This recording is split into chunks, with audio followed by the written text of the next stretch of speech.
All right, everyone. The new project car has arrived. In all of its glory, we have a 1992 Lexus ES300 with the legendary 3VZE V6. Now, I know what you're thinking. You're asking me what I'm thinking. And I thought about it, but I've always been looking for one for, I don't know, this specific one, probably 10, 15 years, I'd say. There it is. Look at that. You guys are probably like, what is he doing? Well, hear me out. This one, it's really good condition, very little rust, if any. It's been in heated storage for a while. It's got 200,000 miles. But this one is factory manual transmission. Manual transmission. There was only, I'm going to say roughly from what I've read online and have researched, anywhere between 1,500 and 2,000, maybe a little bit more, maybe a little bit less. Manual trans made 92, 93 only. 93 was even less. The Camry in 93 with the V6, they only made it for 1 year in manual transmission. And I'm going to say, I think the 93 Camry V6 MT was even more rare than this, but we'll see. Black interior, which was definitely a go. Black exterior, I always say I'm never going to buy another black car, but for things like this, you really don't have any option. It's like, here it is, buy it or don't. Ideally, obviously, white exterior with black interior would be the best. But here we are. Now, the immediate concerns are the following. So we have a rear brake line that blew out prior to me purchasing the vehicle. I'll go over that a little bit in the next video with the underbody view in the video. These wheels, I absolutely hate the ES wheels. Like any of them, all of them, they're just all disgusting. So I have a solution for this. I think these are 16-inch. Yeah, no, they are 15-inch. Okay, that's not great. So picture this, like 15-inch slicks in the front. You know, you see what I'm saying here? I do have a solution, which will be up in a future video. I'll kind of show you what going on with that. The body, I mean, it's great condition. The front bumper is a little mangled in the bottom, but that's not that big of a deal. Okay, so yeah, immediate concern is the brake line. Second, there's no heat, so this valve here is likely the problem. It's probably seized shut because you can feel the hose, and one side it's hot and the heater core side is not. So why this one, etc.? You know, what's special about this engine? So this 92, 93 version, this is not the 1MZ FE. This is the 3VZE, not the 3VZ FE or whatever. Oh no, wait, it is the 3VZ FE. The 3VZE on the 4Runners was the 3-liter that had a lot of issues. So the 3VZ FE, it's very tunable, it's very forgiving, runs very rich from the factory, which is remedied by simply removing this cover and turning the MAF a few clicks. And it also has a distributor, which, if you know, you can advance the timing and pick up some horsepower. Some NA gains, typically, like you can pick up 15 horsepower just by doing that.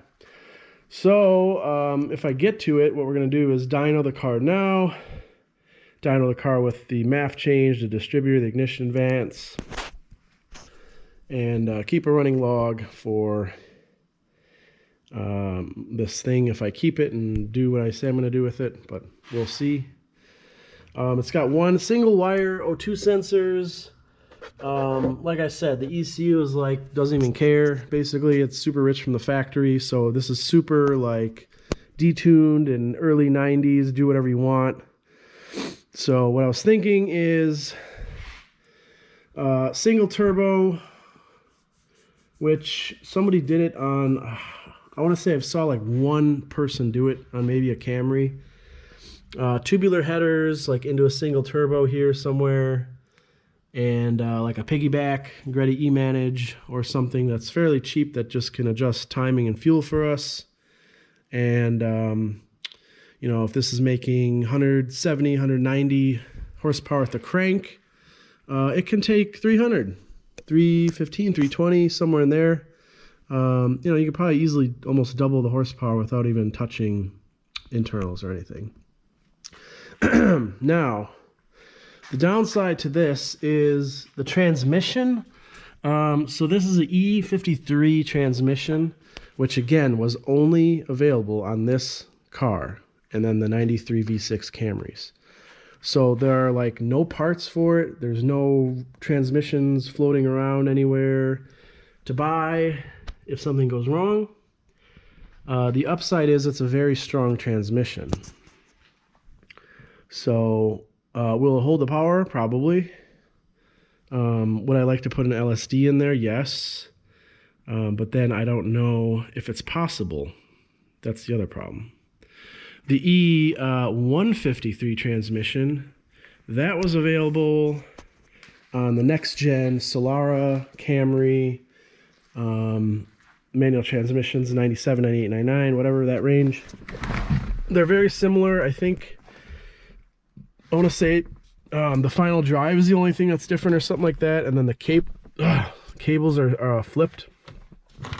But I guess the MR2 guys, when they do the V6 swap, they go with the E153 trans out of that car. So we'll see. That's kind of my next concern. Now, it smells very nice in here, very early 90s Lexus-ish. Obviously, the gauges don't work. The lighting, that's not going to be a problem to take care of that. The manual transmission cluster, if you see, it has no gear indicator in the center. Now, these gauge clusters are very rare, as rare as the car, more rare. But what I actually found, I literally probably 10 to 13 years ago, I found a new old stock assembly. So the assembly is like basically the gauge face with the mile an hour and RPM assemblies in there, brand new. So I bought two of those on eBay like forever ago. I still have them. So that'll be part of the restoration on that. The climate control, this wood thing's got to go. It's like a stick-on wood thing or whatever. They're normally black. So, yeah. The 92, 93 climates did not have outside temp. There's a button here that says outside temp for the 94 to 96. What we can do is just swap in a 94 to 96 heater control, and it'll work. It'll just say the outside temp because the sensor is still in the bumper, but for some reason they just couldn't figure it out to get it in the 92, 93s. Again, everything very clean. I mean, the leather is in really good condition. The driver's seat has a crack, and the back seat has a crack on top just from age and all that, but everything else works. Like the heater vents here that are usually questionable are okay. These are usually all cracked out and broken, whatever. What else? Steering wheel, pretty good condition. A little bit of wear on the top, but overall very good. The ECU we're gonna have to pull out, change the capacitors. It's down under there. We don't want this ECU going bad because, again, there are literally 0 used ECUs for the manual transmission Camry and ES floating around. So, you may ask, why would I hack into this pristine vehicle and do such a thing, well, I guess why not? I mean, unless somebody else wants this thing and wants to preserve it, you know, it'd be a nice, fun car just to do some simple mods and a big turbo and, you know, 8 pounds of boost or something like that, and just have fun with it. Window tint, obviously, need some of that. Hit up my friends at Exquisite Auto Spa for a nice deep interior clean and some tint. This tail light is a little bit, has some condensation in there. I don't know if, and then here you see the ES300 badge. There's like a little indentation here that the badge fell off. Tail lights, I don't know if, I'll have to check and see if the 94, 96 taillights are different, or if there are some taillights from the UK or Europe that look a little bit better or different, that have different, I know there are some that I think have amber all the way across, if I'm not mistaken, and there might be some that have no amber. So we'll have to see. We might get, if the key doesn't work, we'll have to see if we can get rid of this keyhole with another tail light from overseas possibly, or get rid of this indentation. Maybe integrate a rear fog light like the European spec has. I think it might be in here, the center section, instead of the reflector. But yeah, if we can get 2 like smooth tail lights on both sides, that'd be pretty slick. So we get rid of that. The other issue, not really an issue, but the key, so there's only like a, it's just like a regular key. It's not a Lexus key or anything. The key on, where is the, oh yeah, the trunk thing is over here. So the factory key, like a lot of early 90s Lexuses, there is a, bear with me here, there's a wireless key receiver. I think it is this thing down here, the orange plug possibly. I don't think it's this bigger thing, but either way, one of these, so if you ever get a replacement key from Lexus, the 90 early cars only had a single button on the key that unlocked the doors. And actually, I have one right here from another car. You can see this one's missing the button on the side, but the button on the side, keyless. I just dropped that key. So, all right, keyless. So here's the button, turns it on and off. There's like a keyless button, wireless. So if you get a replacement key, you can't buy a fob off of eBay. You have to buy a key from Lexus. And the key from Lexus comes with a small chip. And you put the chip into the control ECU thing here, the wireless receiver. And that is what communicates with your key. Now the downside is this key and chip is like $350. But if you want 2 keys, I think they only bump it up to like another $100. So I think it's like $450 for 2 keys and like $3 something for just the one. So if I'm going to keep this, hang on to it, that might not be a bad thing to do. That's something I did on my, I had a LS93 LS400. I did the same thing. I just put the chip in because it drove me crazy not having keyless entry on this thing. So yeah, we talked about the wheels, keyless entry, timing belt. This thing has good history with Lexus. Timing belt was done at like 140, I want to say, and it's got 200 on it. So documented, water pump and all that's done. That's good. I think it's a non-interference. I don't remember. I'd have to look. Maybe, maybe not. Either way, it doesn't matter.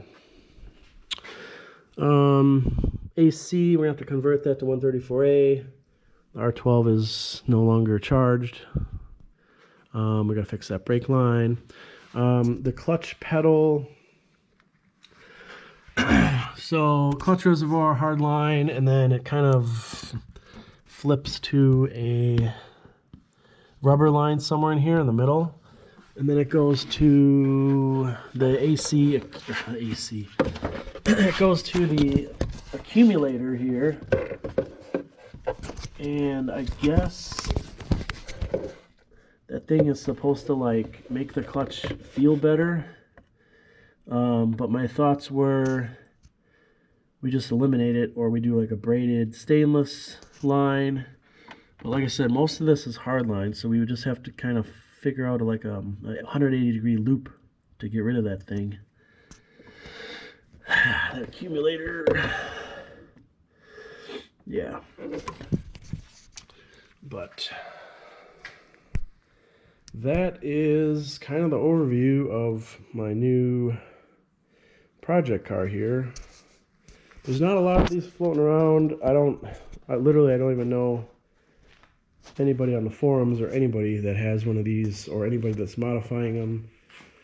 It wouldn't be bad just to keep stock, but I don't know. That's kind of a cool sleeper. What do you guys think? You interested in seeing it? Do you want it left alone? Do you want me to like mod it, turbo it? Yeah. I don't really have tons of time, but like I said, it's something I can do slowly.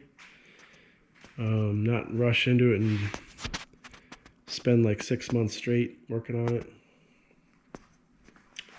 I'm just trying to check and see if I had anything else written down. No, like Redline MTL or MT90.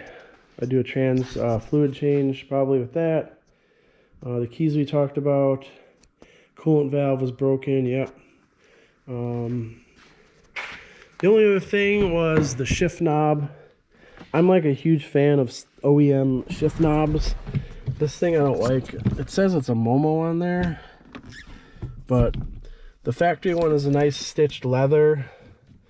It's like $100, but I think I'm gonna go back to that because I can't stand people that change the shift knob to something else. It just drives me crazy. I like the factory finish and fit. The radio works fine. I guess I'll leave it. I don't want to put a stock radio back in there. I don't know if these had Nakamichi units or just Pioneer. I'd have to check the build or the trunk or the amp if there is one or whatever. I don't even know. But yeah. So that's about it. We are rocking the ES. Man, what am I doing at my old age? I just don't know. Door speaker tweeters up here. I'll have to check and see if that what sound system this thing had. All right, man, oh man. I don't know. I just don't know what I'm doing. I'm crazy. That's it. Let me know what you think.